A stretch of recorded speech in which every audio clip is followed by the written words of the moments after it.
you people back in the Shire, turn your porch lights off because we're coming home with a trophy.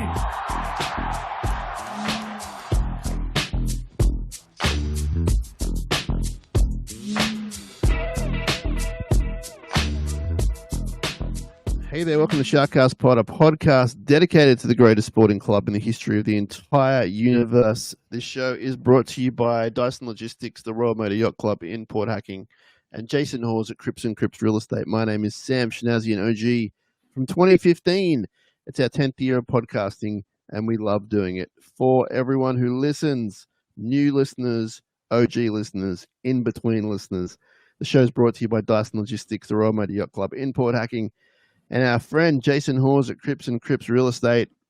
You can follow us, subscribe to us on Instagram, Facebook, the YouTube, the X, and even the TikTok. A few messages there coming through, which is nice. SharkCastPod@gmail.com if you prefer that old school way. And last bit of plugging, we have some merchandise on rugbyleaguemerch.com if you want to check out that. But it is my great pleasure to bring to you our good friend, regular Cronulla Sharks, SharkCast Pod analyst, friend of the show, OG listener, and just great human being all round, despite the rumors you may have heard on the street. He is Mr. Joshua Bolling. What rumors are we tossing around here, Sam? What's the word on the street? I'm not tossing them around. I just have my ear to the ground, as you know, and I hear things, whether it's Sharks debuting a new winger or whether it's Sharks analyst Josh Bolling up to no good in the nightclubs of the Sutherland Shire. That might be one that's going around. But it's great to have you here, my friend. How you going? Very well, mate. Happy to be back talking all things Sharks with you and reviewing maybe potentially a bit of a win on the weekend, which went down very well with me. Yeah, we'll get into that right away. We can tell you that we're sitting in first place, which is quite remarkable, really, given the injury toll and I guess even some of the performances this year. But we're sitting in first place after 6 rounds. A bye has helped us get us there as well. Let's not sugarcoat that. But first time since 2016, Josh, which is pretty significant that year. And I'm not suggesting that's where we are now, but there is very little to complain about, in my opinion. No, I mean, what more do you want? First place is as good as it gets, right? I mean, obviously the performances could always be better, but I mean, at the moment, if you're first, you're going pretty well, I reckon. First and best. The mighty Sharks won 34-22. The game against South Sydney on Saturday, it was more tightly contested than what the score might suggest, but I also do think those 22 points flatter the Rabbitohs a little bit, not in their effort, but in their execution and their skill on the night. They were missing a chunk of first graders through injury, suspension, and form appraisals, I guess. And then on the night, as you would have seen watching the game, half their team were out injured. They were down to one man on the bench. We know what that's like. They dug in their heels. They scrapped and clawed. For a while, went toe-to-toe with us, which was impressive. But I never at any point, Josh, was overly concerned, as you would have seen via my text messages. And I think overall, a pretty impressive performance given the circumstances leading into the game, the pressure on South Sydney, which we felt as a Sharks organisation, that pressure was some of the most we've seen in recent rugby league times. So I think to get through all that unscathed was pretty good. Yeah, I mean, during the weekend, the build-up to the game and during the game, it felt like only one team was playing with all the talk around South, which is fine. I mean, sometimes that's how we like it. I do think generally that we dominated the game in large chunks with just little mistakes here and there and maybe a slight lack of concentration that led to some South tries. But I thought overall we handled them quite well and they had a lot to play for, as we've mentioned ad nauseum, that, when you get hammered in the media like they have been and players unhappy, coaches getting sacked, all those sorts of things, I thought we did pretty well to come out of that with a fairly convincing win at the end. Yeah, so we ended up with 27 missed tackles. We lost the penalty count 6-2. I believe we lost the set restarts by a bit as well. But we did make more line breaks. When I say missed tackles, we missed a lot less than what they did, and 27 for us these days isn't too bad. We had more offloads. We completed pretty good, as did they, to be fair.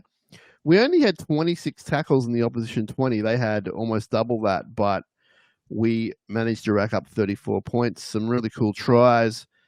And I think it's fair to say man of the match for possibly not the first time this year was the number 5, Ronaldo Mulatalo. I'm only doing the Sui because that's what my son does. I don't really care for that gentleman, nor do I even associate that with our Ronaldo, who's the best Ronaldo in the world. Man, he's turned a corner as far as performance and attitude goes. Man, he's playing the lights out at the moment. Just both ends of the ball. There was probably only the one blemish on his game was that one jam in that led to a try. But besides that, you've got to say almost a perfect winger's game. His meters were good. His try contributions, his tries, his defense for 95% of that game was excellent. And still so young. And he's, 5th on the all-time Sharks try scoring list now? Like, man, the sky is the limit. It's important to note the jam in also saved a try or two as well. So exactly, yeah. It was worth doing. Just needs to get it perfect, and then he'll have a perfect game, basically. But he was far and wide in a team that didn't really have any bad performance. He was easily the best one out there. I think just the back 5, it seems to be, and hopefully that trend continues this week, but it seems to be whoever you put in that back 5, the Sharks team of 2024 are heavily relying on them to do the dirty work. At this point, I don't really care who does it as long as it gets done. So that's not an issue for me. But they're relying on them and they're coming through, like in attack and defense. Even things like kick chase, like just everything seems to be on point with these back 5. It starts with Will Kennedy. I know he's not as flash as what he has been in the last few years, but he's getting a job done. Both wingers are outstanding. Katoa's in great form. Jesse Ramian, quiet achiever out there, doing really well in my opinion. And Kale Iro, who holds his spot for another week. I mean, he ran for over 130 meters and didn't miss a tackle, made 18. Like, he's solid as. So they're getting the job done, the back 5. Yeah, I actually did a little bit of digging on Kale. From his 3 games in first grade, he has not missed a tackle. I mean, obviously, he's not making 30 or 40 a game, but... You don't want a center to miss tackles. You can have a second row of missed tackles. You can have a prop miss tackles. You don't want a center missing tackles because that'll lead to something bad. It speaks to how impressive he's been. I mean, there was one massive one-on-one tackle he made late in the game that was just super impressive. Like, it hit at that. And that was a criticism of him in the lower grades, was his ability to hit and stick. He was hitting and sticking. He was whacking guys. He was putting his hand up so much, like for so many carries. Like, he had 19 runs of the ball. Like, yeah, that's a great effort from any center. And we were worried about losing that from Sifa, right? Like, when he was getting taken out of that center spot, making 160, 70 meters a game. Kale's he's doing a really good job of replacing that. Yeah, he is. He is, and we'll see again this week how that goes. I would dare say against the best back line, although they are missing Murray Tuilagi, which we'll talk about later on, but a very good back line coming in to meet them. So it's going to be a big test. There will be a debutant as well, which we'll get into. But the Souths game was terrific. I thought Braden Trindle was the dominant half. Now, disclaimer, Nico Hines had a great game. Disclaimer, he got 2 Dally M points. Disclaimer, I don't really care, good, bad, indifferent. I mean, I care that it's good, but I'm not going to criticize him for getting 2. He wasn't on my 3-2-1s. I don't think he was on any of our SharkCast team lists of 3-2-1s, but he had a really good game, Nico Hines. He's having a good year. But Braden Trindle, he had the 3 try assists compared to Nico's 2. He kicked for more meters and was a little bit more dominant than Nico. I won't say he was tremendously more dominant, but he was a little bit more dominant in how you would define halves being dominant. And I think it's a really good sign. Oh, I think it's excellent. I thought he had one of his best games in first grade of his career so far. Popping around everywhere, was always looking to be creative, whether it was cutout balls or kicks in behind, short balls to his second rower. Like, he was always trying something different, which I love in halves, that he's not going to the same tactics all the time. I'm finding it very interesting as well, going by the stats, and this has been a recurring theme for the year, that Nico is making almost double the tackles that Braden is every week. So teams are looking to shut down Nico and tire him out by making him work defensively. Trudell made 10 tackles on the weekend. Didn't miss any. Nico made 28. So teams are really honing in on, trying to shut down Nico and tire him out, which is opening up opportunities for Braden. So I think when people say that Nico's not playing well, they're playing excellent as a halves pairing, because that's what you do. If one's getting dominated, the other one takes over, which I think we lacked last year with Matty Moylan. So I'm really loving the development of their halves pairing. That's a great point you make. 28 tackles for a halfback is way too many, and he did a good job. There was one miss. I think he slipped in the process for one of the tries, but overall, good defensive effort from Nico. And what can he do? They're running at him. He's got to make the tackles. I mean, they can do something. If this becomes a major issue, which I don't think it will, but if it does, they can move him around the field. They can hide him if they need to. When I say hide, not because he can't defend, but to save him or whatever. But we're coming first. I mean, it's working. Everything's fine as far as that goes. And there's room there for them to, I guess, tinker with how they play in the halves. And that will be a constant learning curve. They're very young in their careers as halves, and also obviously together even younger. Great effort by the halves. The kicking game was pretty good. I thought there was a part of the game in the second half where Souths kind of had a sniff. We got our act back together, and I didn't even think we were playing that badly at the time. It was more just Souths had some momentum. That's how the game is these days. You can't have momentum for 80 minutes, really. There might be the game or two a year that we do, but the other team's always going to have a shot at some point, and we held them off pretty good. Like, I know it got within sort of 6 points at some parts of the game, but I think it's just the way it was going. Souths were just so high on emotion. They could have been down to 7 guys and they still wouldn't have given up. Like, it was just one of those games. So I think to run away with the game like we did with the margin difference, I think it's just a great sign.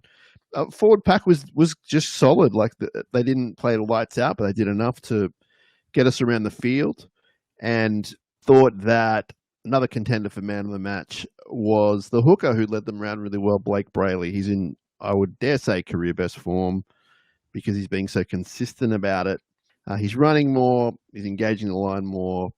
Solid as ever in defense. And there's just a real urgency to his game, which we, to be honest, have never seen. This is what we wanted. This is the Blake that we knew he could be. And I think he can still get even better.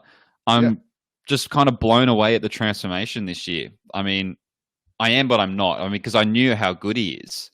But to actually see it in action for, a month straight now is just so... It makes me so happy because he could be one of like a top 3 hooker. Like, he really could be with the talent he has. And his running game, he looks a yard quicker. He looks stronger. He looks more confident. And there's a potential if he keeps playing like this for another, let's say he plays like this for another 2 years, he'll be the Origin hooker. Like, I have no doubts about that. He could play Origin. So, I mean, I'm looking more short term. I'm hoping, and I'm not being smart, I'm hoping he plays like this for the next month, And then, sure. Yeah. Then he'll have 2 months of great football. Like, I think it's going to be a gradual thing for him still. But if you have a great hooker, and so in the past he's been good with the occasional great game, he's been a good hooker. If you have a great hooker, your game just goes to other dimensions, as we've seen this year. Your results, everything about you.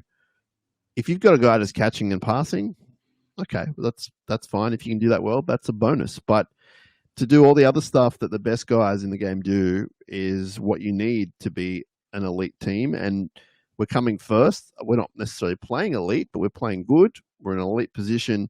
And that's largely with his new attitude to thank for that. We've seen he's in talks with the Origin camp. I've no doubt he'll be part of the camp. I don't think he'll necessarily play, but you never know your luck if someone goes down or whatever. But it's refreshing to see. It's refreshing as watchers of this team to see the guy from dummy half take a run, back himself. And I think, it's an obvious statement, Josh, but he's going to need to do it against the big teams coming up in that month of competitive matches that we have. And when I see him do it against Penrith, when I see it do it against Melbourne, etc., then I'll be completely stoked and ready to sort of declare this is him at his best. Look, I think I think it is now, but to be fair, running around against South Sydney guys who are Yeah. second graders, He's he going will. to have to do that against those big teams because Yep. we won't win without him doing it. Biggest compliment I can give him is he only has 3 runs to his name on the stats, but he would have engaged the markers and got out of hooker 10 times on the weekend. And it's so beneficial to the forwards. And you can see him and McInnes are forming a great little partnership of when he gets out and engages the markers, and then McInnes is running that unders line or he's running back into the markers. He's pinching 7, 8, 10 meters a run. And there's no coincidence that McInnes' meters are way up from the past few years. And that's thanks to a good hooker. And a good hooker brings his forwards onto the ball. We look so much more commanding in the middle when he was doing that. Yeah. We saw the return of Toby Rudolph, a bit of a surprise on the bench. Ended up playing almost half the game and had a terrific game. So it's good to see him back in the rotation. And there's more troops coming back, which we'll talk about later on. But overall, solid forward contribution from everyone. I thought Sifa's first stint off the bench was really good, really powerful. Couple of hit ups in the first set and that he played, and just a very solid outfit from the forwards. Again, not playing a great forward pack, but you can only give what you're given, and they got the job done. I thought overall just a great team performance, Josh, with 2 or 3 outstanding solo performances in there, but a good team effort, man. Like just, not getting down when things went against them, not getting the shakes when the other team had a sniff. It was a small but sort of hostile crowd. There were Sharks fans there, which is awesome. It's one that a lot of people had us losing for not some reason, for the kind of made up reason that bad luck's going to go against us, that whole thing, which we discussed a lot on the show, and we don't have to keep talking about it. But the amusing thing I thought, Josh, was a lot of people were unhappy with the performance. I think they thought we should have won by 50 or whatever. Whereas I'm like, we played really good. We beat a team a lot of people said we wouldn't beat. We did it. I thought we did it pretty easily. The scoreline didn't suggest that at times, but at no point was I ever, and you know this because we were in communication, at no point was I ever going, this isn't going to happen. And you know me, I'll say it to you. I'll say, Josh, it's not going to happen. But at no point, and I'm not saying like, oh, I'm a hero. I'm saying that was the performance. Like, it was a good performance from the Sharks. I think they did what they needed to do to win. I think they might have been a period in that second half where they kind of put the cue in the rack and said, okay, the game's done. Sure. And then when South made that comeback, they turned it back on again. Now, some might say we should have put the foot on the throat and put 40 on them. It's round 6. We don't need to overload energy and, go crazy now. There's no point. Like, I just find some of the criticism of the team a little bizarre. Yeah. I think if people watched the game again, they'd realize how dominant we really were. And I think like some of the criticism of the forward pack has been out there a little bit. We are playing to our strength. If you don't do that as a coach, you're not doing a job properly. Our strength is our backs. That's why we use them more. Our forward pack, isn't going to go make 150 meters. The other thing, Josh, is with all respect to these two hombres, Tom Hazelton and Oregon Kafusi are not our top 2 props. Yeah, they're benchies. And they're starting. And they're doing an adequate, if not above adequate job. I wouldn't say they're doing an outstanding job, but they're doing what they need to do. And Hazelton has a huge future at the club. Oregon has improved out of sight, in my opinion, doing his job. Yeah. So I'm not going to be critical of those two guys, particularly when it's not their job to start the game. And they're doing it. And they're doing an okay, adequate, above adequate job. Well, Hazelton ran for 100 meters and made 34 tackles, no missed. I mean, it's a pretty good stint. Yeah, it is. The other thing I'll say is about putting the foot to the throat. I don't think there will be many teams out there that would have done that to that South Sydney team. If you go back and you watch the way South Sydney played, you can hear all the accolades from the commentators, whatever. Yeah. Watch it with your own eyes. Like, they were playing hard football. That fullback was playing some of the most aggressive football I've ever seen. He's the shortest guy to play the game in a long time. Yeah, he went off for a HIA, came back, and played like his life depended on it. And a lot of those guys were doing that. Michael Cheekham wouldn't be in the top 200 rugby league players this year, but he was playing like his life depended on it. I think if Penrith were playing them, if Melbourne were playing them, okay, maybe they would have won by a bit more. I don't think they would have put 50 on them. I agree. Completely agree. So I think that criticism is a little bit unfair. Completely relate to what people are saying in the fact that down on troops, one man on the bench, put the foot down. I get that, but it's not that easy sometimes in real life situations. And I just think sometimes people need to look at the bigger picture that's happening. And that is just my opinion only. But a great game by the Sharks. We move on. I'm just racking them up now, Josh. Like we move on. And that's not being arrogant. That's just saying I went there to win. We won. Now it's all about North Queensland. Next job.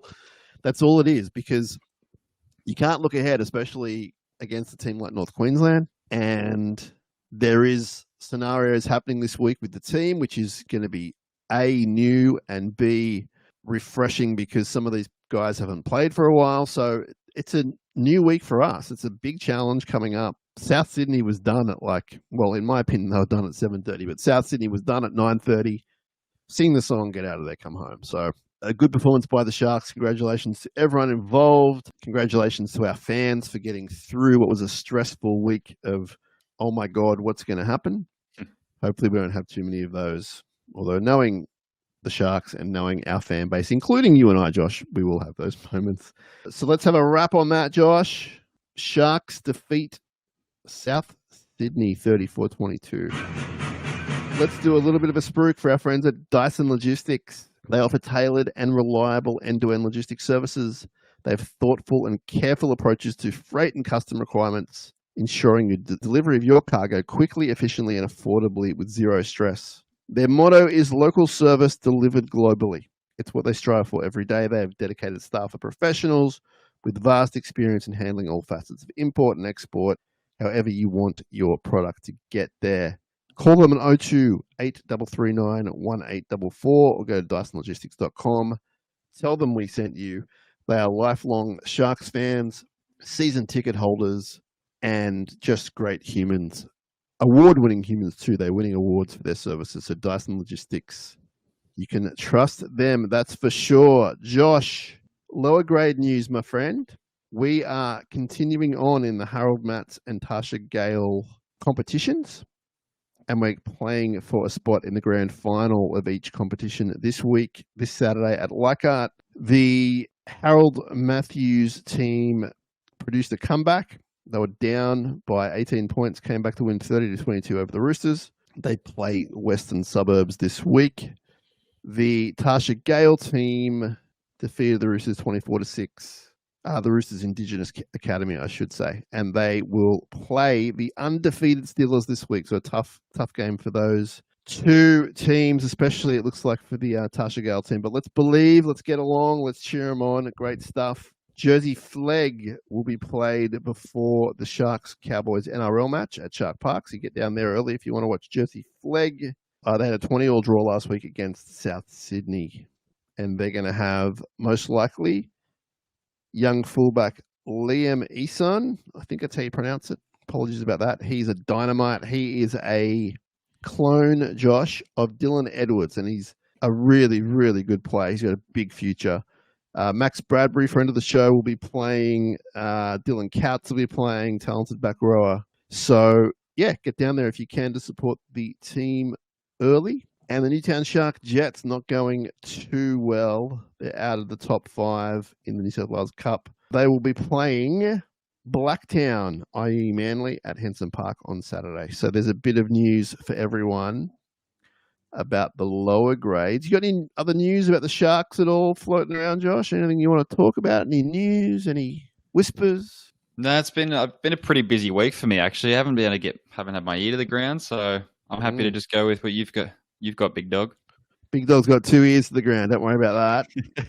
Let me tell you about the Galley at the RMYC, which are longtime sponsors of the show. They've got a new chef there, Dom. We've told you about him. He came from the Cronulla Golf Club. They're now at the RMYC in Port Hacking, and that is a new restaurant-type area called the Galley. Members' discounts still apply. But I have to give you the bad news. There is no more free garlic bread, Josh. We keep telling you that just because we don't want any confusion. So no more free garlic bread, but you have my word.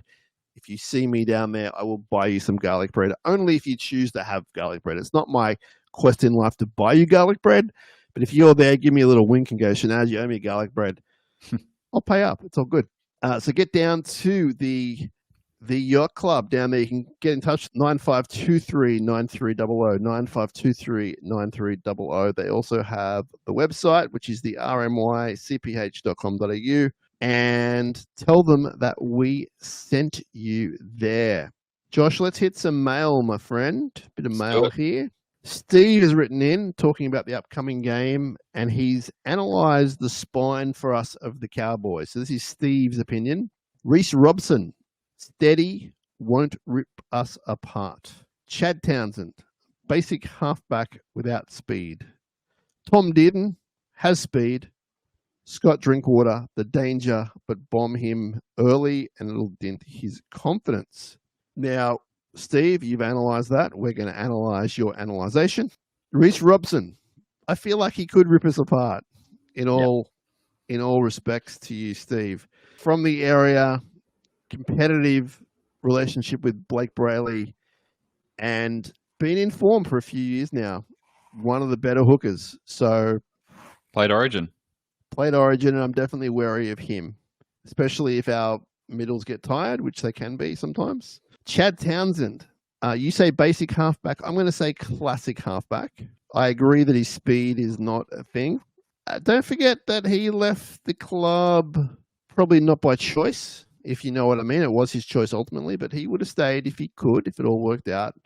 And I think that Chad will always have a respective bone to pick with us as far as playing.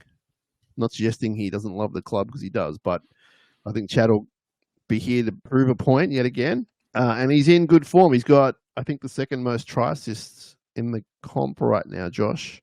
Tom Dearden is a great player, and he has speed, as Steve has noted, and we've seen him rip us apart on a very memorable night. And I agree with you, Drinkwater is the danger. I'm not sure about the bombing him early thing. I'm always up for that challenge. But I think that their spine is actually pretty good. So, Josh, it's not going to be an easy game. No, I'm sure we'll get to it more in the preview, but there's a lot of similarities between Cronulla and the Cowboys in a lot of ways. New coach, a couple of years, very talented side, but lacks a bit of the finesse to go all the way. But it's going to be a good game, I'll tell you that much. All right, I'm going to go with some mail hot off the press just so I don't forget it. And it's from Adam. No, nothing crazy. Just that I got it and I didn't put it on the rundown. Adam says, keen to see how Stone Street goes. Good call from Fitzgibbon. I think him and, listen how I say this, Josh. Him and Callantine Iro. Callantine. That's from Adam. Have already played a bit of footy together, so that can only be a good thing for him. Teague must be close to getting a bench spot in Origin. The Queenslanders would do it. And last bit of note, referring to our Monday episode with Kieran, tell him his wife definitely hid his passport. They all do it. They put your stuff in places they've never been put before, probably on purpose. Now, I have to point out that is from Adam, and I have nothing to do with that. He's just said that, and we'll let that one float around the universe. On your point about Stone Street and Cale Iro, or as you call him, Callantine Iro, that's a good point. They would have played together a little bit. You know, he can help quell the nerves. I mean, Cale's done it over a few years now. He debuted like 2 seasons ago, whatever it was, and now he's back in the rotation. So he'll be good for that kind of thing. He's quite a mature fella for his age. And Stone Street, I think, will just be chomping at the bit. I think they'll have to almost tell him to go slower rather than faster in a general sense, like slow down what you're doing maybe, because he has a lot of energy and it's a different level in the NRL. So from time to time, he might need to calm the farm, but obviously his whole thing is speed and running. So I'm not suggesting he plays slow. Anyway, Teague Wilton getting close to a bench spot in Origin. What are your thoughts on that? Oh, I've been saying that Teague will be an Origin player at some point. Maybe not yet. He does another year of this, I think he'll be very, very close. He's got Origin written all over him and has done since day one, if I'm being honest. So I back it. Pretty sure he captained the under-19s Origin. And I wouldn't be surprised. And I think he will be in contention the next few years. It won't be this year, but I think I think even as soon as next year, maybe. And you know what it's like, Josh, and I kind of am involved in the media aspect of it a little bit, but as soon as one person says it, it steamrolls. Oh, Teague Wilton's been spoken of, and that's as simple as it works. So it won't take much for him to get in the conversation at the very least. But yeah, we love Teague. He's having a great start to the year. Chad says, some were saying we were well below par, but I'm happy to take the 2 points and move on. Did enough to get the job done. No major injuries or issues. Well, I should point out, Katoa had an issue. He's going to miss a week. But Souths were always up for this game. Ronaldo stood out above everyone, fast becoming one of the competition's best wingers. I'll be at Shark Park on Sunday, hoping we get the 2 points against Cowboys.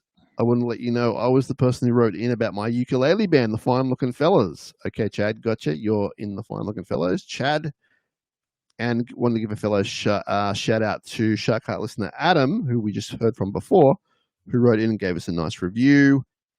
Perfect timing to let you know our upcoming gig at the Shire Markets is this Saturday from 9 till 12. So game day is Sunday. We're all free on Saturday. Shire Markets. I've been there, Josh, occasionally. It's a good place to get some food and hang out, and there is nice music there, including the Fine Looking Fellas.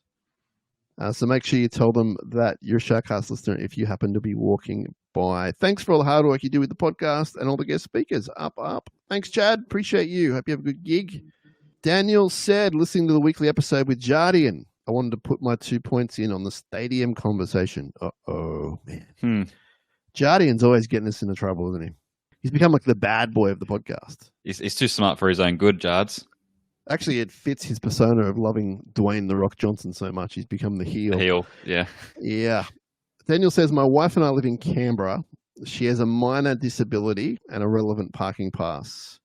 Daniel says, Shark Park is terrible unless you are in your seat. Would we give that up and play at another stadium, though? Not a chance. This morning, so last Saturday, my wife said to me, do you want to go to the Sharks game today? And of course, my answer was yes. I started looking up Google Maps to get to the stadium and then realized it was not at Shark Park. And I promptly said, no, if we go, we're going to Shark Park. And his wife said the same thing.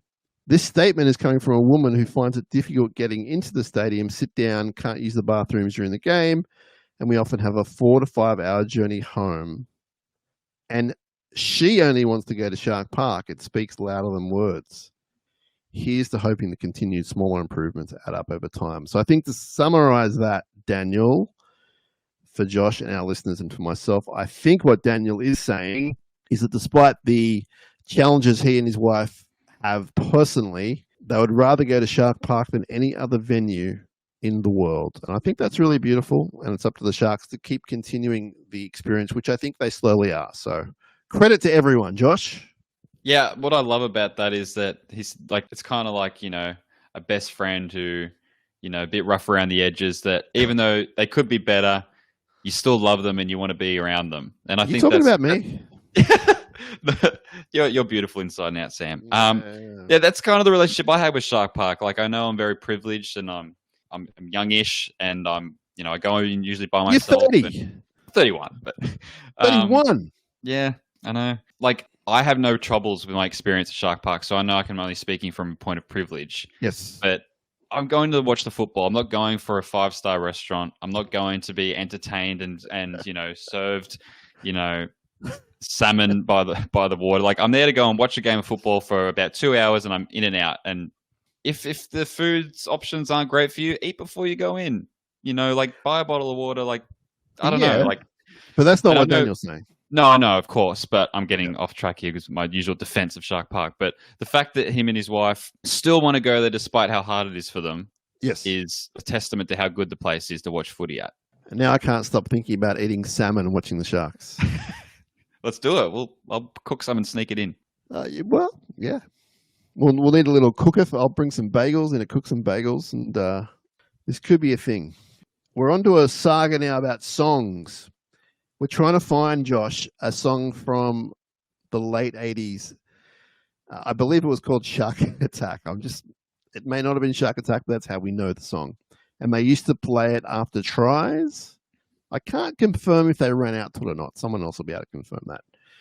But basically, Craig, who's a legend of the show, our friend Ash, who's a legend of the show, two great historians, really, and a few other people, including Matt, sent me an MP3 of what they thought the song was, as well as some other things, articles.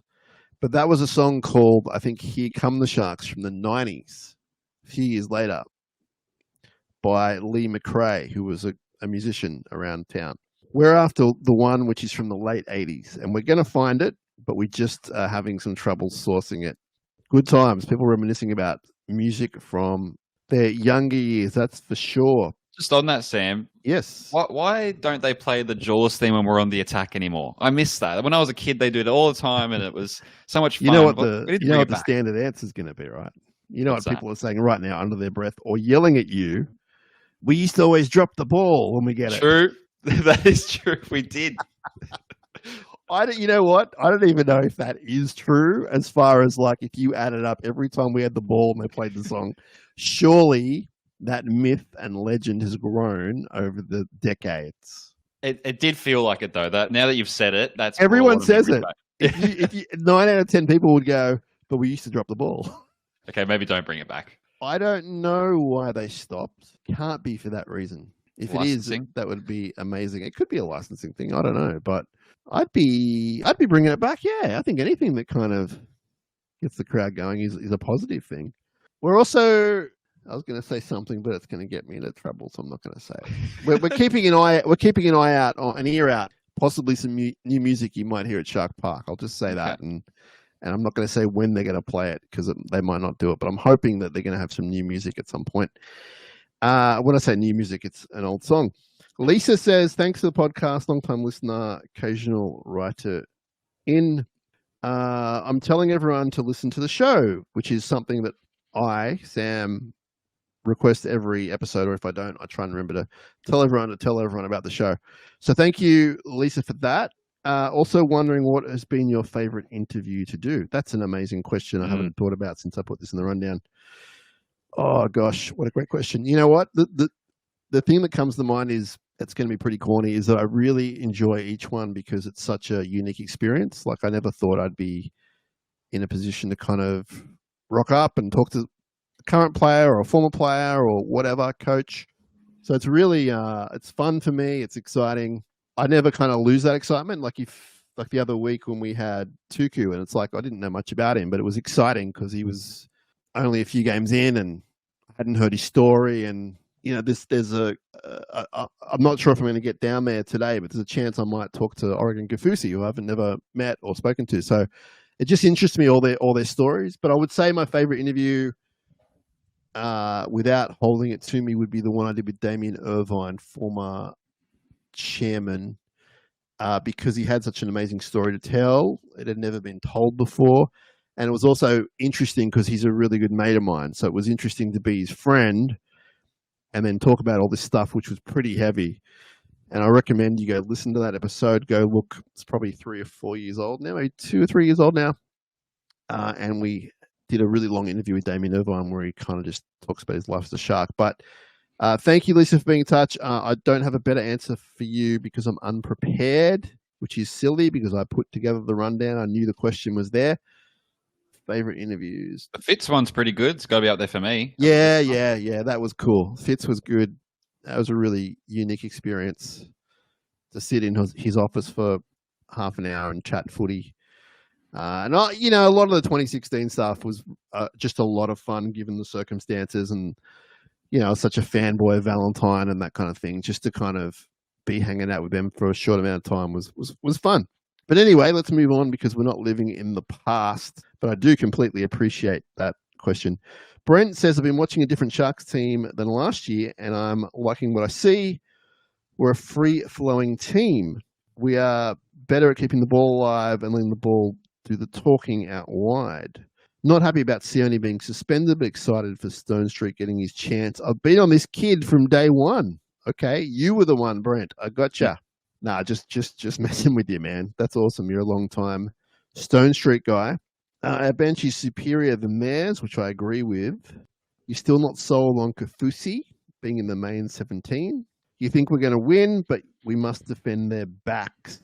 Let's win, stay on top, and a big up. Cronulla, that's from Brent. You know what's interesting, Josh, is that I think to a man almost, every Sharks player with an Instagram account has posted about Stone Street making his debut. And you know the two words that are on every single one? My guy. Yeah, they're all super happy for him.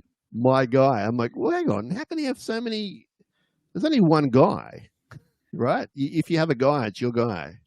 Josh, you're my guy. Therefore, Jardine isn't my guy, even though Jardine is my guy. To a man, every Sharks player has gone, my guy. Or maybe the guy being the guy can't have more than a guy. Anyway, everyone's happy for Stone Street. It's awesome. I love the local junior story, Josh. You know that. All of our long-time listeners know it. I get off on this stuff, man. Like, I really do. We're going to read stories about him sitting on the hill, his first game, the whole romantic side of it. Man, this is what I'm here for. This is why we do it. What are you going to do when he scores his first try in his first game? Are you going to lose it? Go to my sports bet account and cash out. Cash out. Yeah. I'm kidding, everyone. Gambling is bad. Do not do it. I'm going to probably hug the person closest to me and hope that I know them and I don't get thrown out of the venue. That's what I'm going to do. Just like you. That's your weekly experience at Shark Park. I'm going to come find you and give you a big hug. Appreciate that. Troy says, the lack of try assists from Hines and Kennedy is a direct result in Moylan leaving. The service he would provide went unnoticed at times. In saying that, it was definitely his time to move on. But I think that's a great point, Josh. What do you think about that? It is a good point, and I've seen this online a few places, and I've thought about it a lot. We are definitely playing a different style of football. What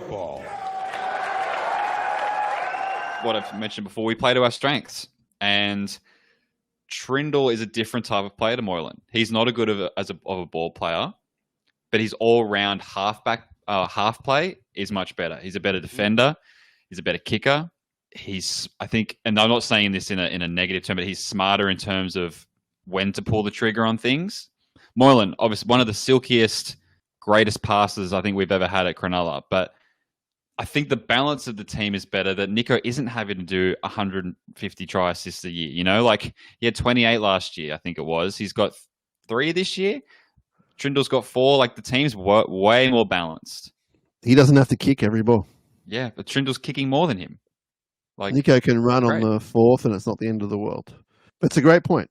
Roscoe says, as much as people are saying that it was a spirited outing for the Bunnies, I feel there are plenty of people out there, including myself, who feel the Sharks don't have the killer instinct. Am I asking too much to see a good old-fashioned drubbing of lower-ranked teams that give me a bit more confidence coming up to our coming rounds where we play 2nd, 3rd, and 4th place teams in the next 5 weeks? So, Roscoe, we spoke about that a bit in the first segment, but I like your point about not just wanting to win big, but just so it gives you more confidence in the, I guess, higher profile games. And I take your point. I do think I'm going to stick solid on what I said. I'm going to double down. I do think that not many teams would have put the fear of God through South last week. Like, they were on a mission and they didn't get the mission done, but they did enough to save their coach for a month. And the fullback's going to hold his spot over Latrell Mitchell. Like, they did enough to impress people. So I think that says a bit as well. But I mean, I take your point, Roscoe. I hope that we can do that when it's completely appropriate. If we're playing a team and they're really off their game, I hope we can do it. I mean, look at the Canterbury game. Was it round 2? And like, that was at 6 all at half time. We didn't win by 50, but we won by 20 or 24 or something. Like, we went on with 6, it. wasn't it? Something like that. Yeah, so we went on with it. It's not record-breaking numbers, but we are scoring points. So let's see how that unfolds, Roscoe. Appreciate you being in touch. Steve says, a good win against the Rabbitohs, top of the table, or should I say head of the table, and looking good. The only concern I have is the easy tries we let in, lazy defense. We should have shut them out early, kept them scoreless. It was off our mistakes and penalties that they even got near our line. And I agree with that second part, Steve. I don't agree that we should have kept them scoreless because that's hard to do. Yes, I would have loved it, but I do agree, though, and I noticed it, and I don't know if I spoke about it much in the match review, but I did notice that their tries came off our set restarts, penalties, and mistakes. Like, there is no way to sugarcoat that. Like, they're off the back of our errors. I guess also to that point as well is they had a lot of ball, and you said at the top of the show, but they've 43 tackles in our 20 as opposed to our 27. They had a lot of leeway in the ruck. They got away with a lot, and they were given everything. So 6-2 penalty count it was, and I think it was about 6-2 to 6 against. Yeah. So I think people are going to put that into account as well, that we had to defend a lot in that game. Yeah, I don't think that's been spoken about enough. The defense on our line in the first half in particular. Outstanding. Just held them out, and then that's what won the game. So we do need to focus on that a bit more than what we have. South Coast Smith says, I'm just back from the Incubus live concert. Live being the band, Josh, not being Incubus Live, but Live the band and Incubus. He says, Incubus were amazing. Are you a fan of the jazz metal that is Incubus? Citing a certain shade of green as a high watermark. So South Coast Smith, never a huge Incubus guy. I liked some of the singles and recognized their talent, but I wouldn't say I was ever a fan. Had some friends who were into them, and it's pretty cool. They can still come back 15, 20 years later and be as good as what they were. So I'm glad you had a good time. Surprisingly to some, never a big live fan. They were just a little bit too, I don't want to say too earnest because I love earnest, but they were just a little bit too, I don't know, straight down the middle for me at that time in my life. But glad you had a good time. Josh, do you like Incubus? You might like Incubus. I think I would. I've just never really given them a proper chance. Yeah. But there might be something down the track to run a few albums back. Harder edge kind of alternative guitar, I guess. Very handsome singer. Might get you across the board. Always helps. I take offense at that.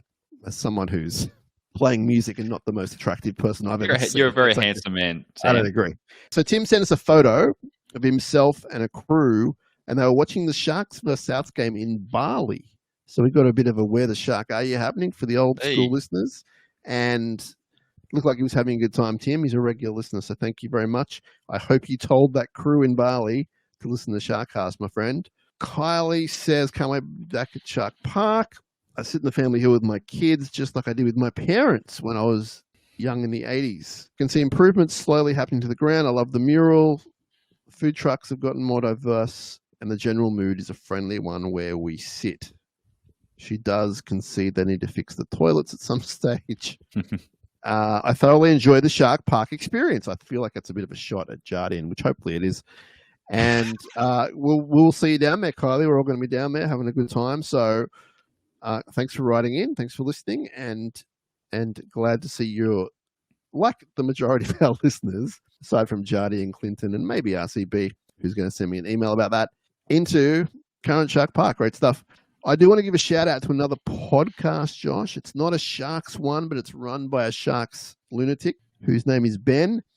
And it's called The Four Sportsmen of the Apocalypse. You know, a bit of a catchy, unusual title. Started during COVID. And it's Ben and some of his crew. And they talk about just general sport. There's a focus on league. And they all talk about their teams. So you will hear some Cronulla Sharks talk on there, which is great. But they just talk about sport for an hour. It's like sitting around at the bar kind of vibe. And yeah, give them a follow, give them a listen, give them a chance. Four Sportsmen of the Apocalypse. And I don't know how to pronounce this, Josh, but Snez CZ, is that a thing? Never seen that in my life. That is someone. I shouldn't say it's someone. They're on TikTok and they love the podcast. They love the Monday morning catch up with Kieran. They love it all. The mailbag, the weekly flagship show, It says, keep up the awesome work. Thank you, Snez CZ, and thank you for being one of the first people on TikTok to correspond. TikTok, Josh, that shows my age on there, my friend. We're going worldwide once we've got the TikTok mails coming in. Slowly building. Now, there is a lot of dialogue on the rundown. I don't know what that is, Josh. It's just a lot of gibberish, obviously. Yeah, I noticed that. That's a bit of copy and paste situation there. Thanks, everyone, for being in touch. SharkCastPod@gmail.com and on all the social DMs. Is there DMs on TikTok, or is that a silly question?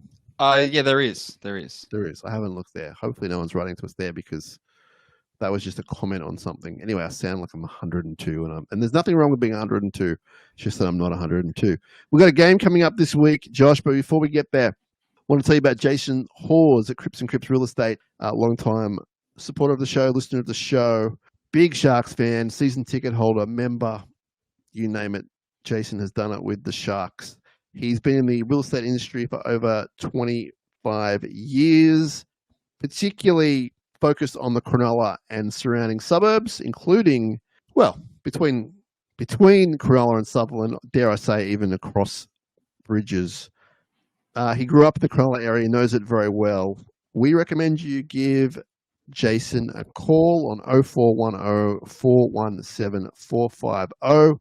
Anything to do with real estate in the South Shire or in general, if you want some advice, anything to do with real estate, he will help you out if you say you heard this on SharkCast.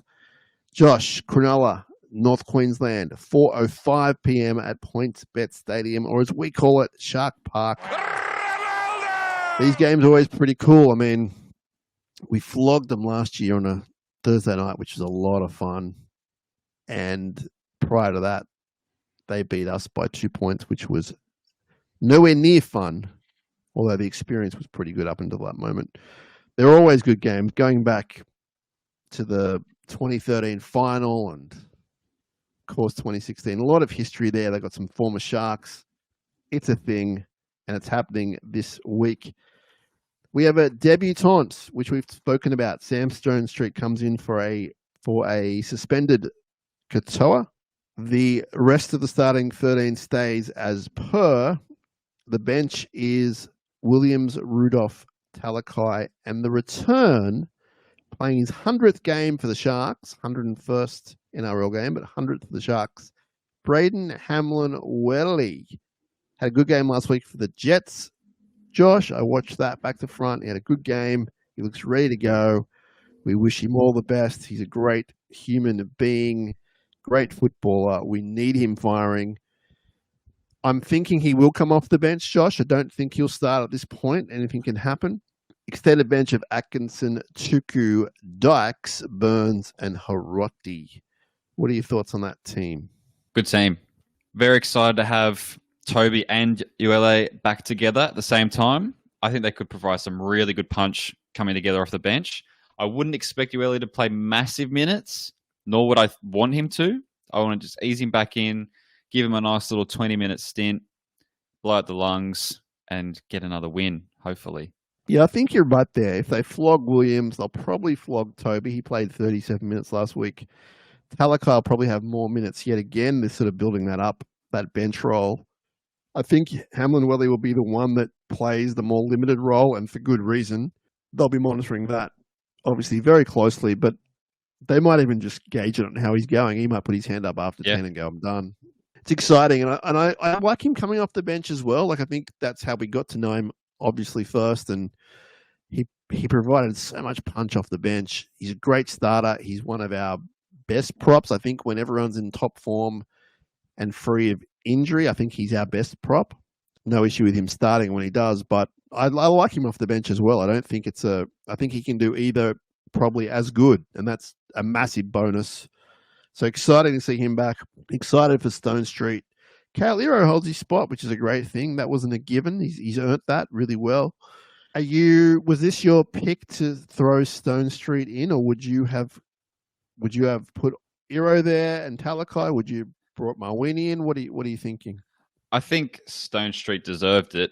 He's been 18th, 19th, 20th man, nearly every week for 2 years now. So I think it was the right time. I think he's earned it. And it's at home, a local junior. Like, come on, like a local junior debuting at Shark Park against one of our enemies. It doesn't get better than that.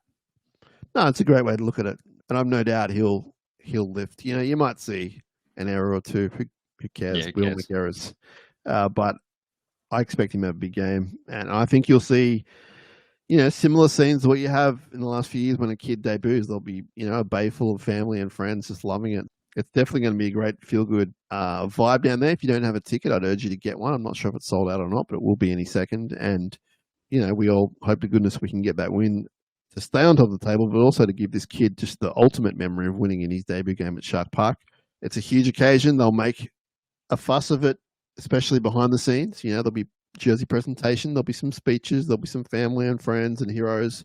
And it's what these guys and, you know, girls in the NRLW, it's what they strive for. Like that from an age of 5, if not before, they just work their butts off. They live a very different life to most people. This is their dream. Their dream starts here. It sometimes ends here, but it's like, you know, you might want to play Origin, you might want to play for the Kangaroos, but you need to play NRL, and it's just the hardest thing to do. The amount of people that actually make this level is minute, and this guy's going to do it, and it's just an awesome story, and we hope he has a great game. And I'm glad that he's there. I was undecided, Josh, which won't surprise you. I was undecided what to do. I thought all 3 options were good. Like, I think my preferred option was to have Talakai in with Iro because it would just cause a little bit less, you know, disruption. But then I thought about it again. I thought, well, if you throw in a winger instead of moving a center and a winger, that's even less disruption. So I threw that one in the bin. But then Mawini sort of came into the debate, and he was man of the match on the wing for us in his last game, which was in a high-profile game. And that's hard to sort of turn down as well. But I do think that Fitz has made the right call. Like, I think that ultimately, with time for me to think about it, I think Stone Street was the answer. He's earned it. He's done everything he can to get here. The whole story thing is amazing. But I think more importantly, he's a tall, fast winger. And that's what we need. If there's a break, he's going to score a try. If there's a kick going his way, he's probably going to score a try if he can get his hands on that ball. I think it just gives the team a little bit more energy, and that's never a bad thing. So we hope he has an amazing game, and then we hope there's debate about what happens next week. And there is no debate. Cattell comes back in, but if one of those guys gets injured, he's there. He's got the experience, hopefully on the back of a great game. So awesome times. Awesome. What's your thoughts on the game? What's going to happen? I think we're going to win. I think it's going to be a very up and down game, though. I think the momentum is going to swing consistently because these are 2 of the biggest momentum sides in the NRL. Both score a lot of points, but both can concede some really dodgy tries too. So, I mean, the Cowboys are the worst, or one of the worst defenses in the NRL, I believe. They do. They do. Yeah, they've conceded 149 points, but they've also scored 177. So on the Cows, after this amount of time in the year, so 6 rounds, they're actually scoring the most points in their club history. So they're actually doing something right in attack. So that's something to be a little bit worried about. They score the most points in the opening sections of games, but they also concede the most points. So there's pros and cons there. Their second halves are not as good in attack and defense as their first half attack is, at least. So if we can hold them out in the opening stages, I think we'll be okay. I do worry about you saying it's going to be a bit of a up and down, ebb and flow kind of thing, because we did that in 2022 and it didn't end well. So I don't really want to see that, but it should be competitive. Like, I don't think either team's going to really win by a lot, unfortunately for us, but hopefully it's a bit like the South game. We're dominant and we don't really give them too much of a sniff, and we get out of there with the 2 points. But I think it's our biggest challenge. Like, the Warriors' theory should have been a bigger challenge, but they've started the season a bit slower, especially obviously the first game of the year. All the teams now, 6 weeks in, it's a little bit easier to sort of read the teams. And I think Cowboys are coming off a loss last week, but in general, their form, particularly their attack, has been really good. So it's probably our biggest challenge, which is not a bad thing leading into the weeks we're going to have in about a month's time. No, I agree. I mean, I think this game will be fantastic for a neutral. I think this is going to be a really entertaining game. Not so much for Sharks and Cowboys fans, maybe, the stress. But like you said, they are lethal on the edges. And that comes down to one man, and that's Scott Drinkwater. He is playing some really, really exciting football. He's great to watch when he's not tearing your team apart. So we've got to be on him. He's going to look for that cutout ball because he nails it 9 times out of 10. He's going to hit that short ball to his center, or he's going to cut out the winger. We have been a little vulnerable there. So we've really got to be, our spacing is really going to be on.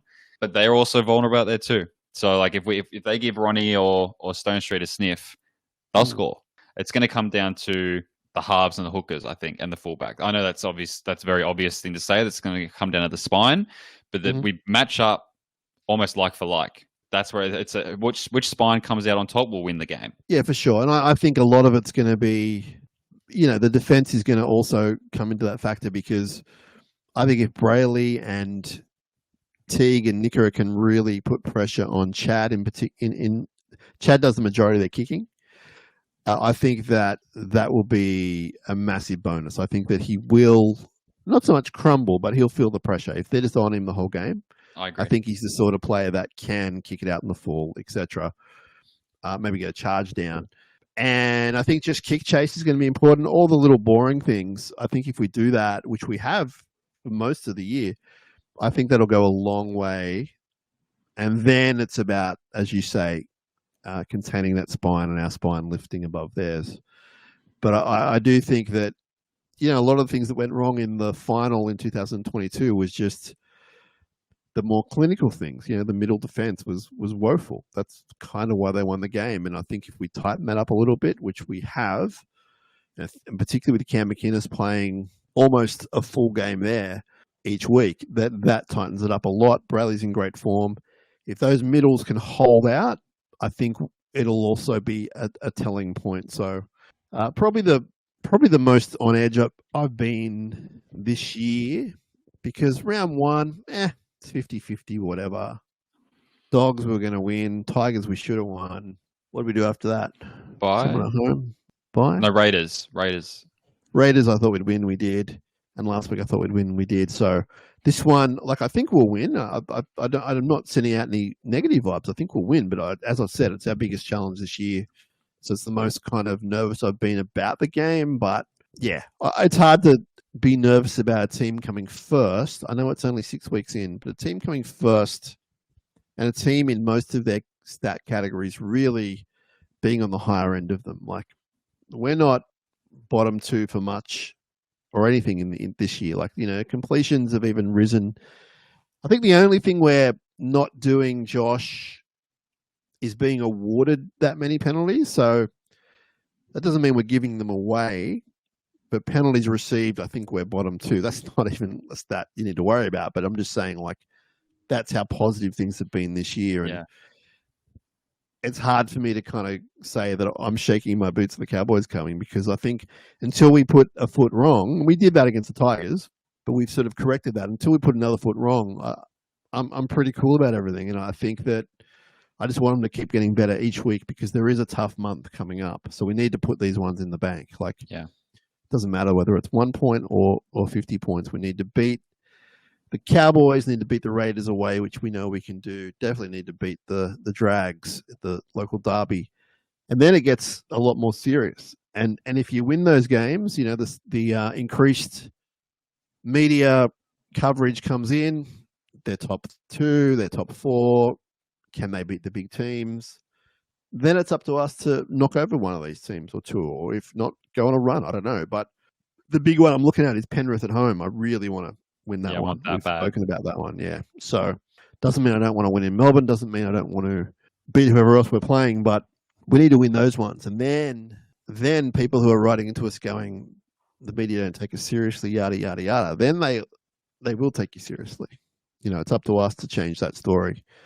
But it starts this week. It's going to be a great game. Hopefully everyone who can get out there gets out there. If you can't get out there, hopefully you get to watch it live. And that we'll be covering it for you in our way when we do. So please stick with us. Thanks for listening. Yeah, if you can follow us on the social medias and everything, subscribe to the podcast, because as soon as I hit upload on the podcast, you'll receive it. So that's your best way of hearing SharkCast Pod first thing. And yeah, subscribe to YouTube. We're putting clips up there. We're doing some video today. We're not doing it with Joshy, but a lot of our stuff is being filmed now. It's all fun times at SharkCast. We're learning on the go. We're having a bit of fun. Try and enjoy what we're doing. Completely appreciate it if you don't. Like, I'm not saying we're perfect. Yeah, Sam's now stroking his cat like an evil mad scientist. What? I'm doing what now? You're just stroking a cat. You're patting a a cat. This is a family-friendly show for all ages. I said cat. Yep.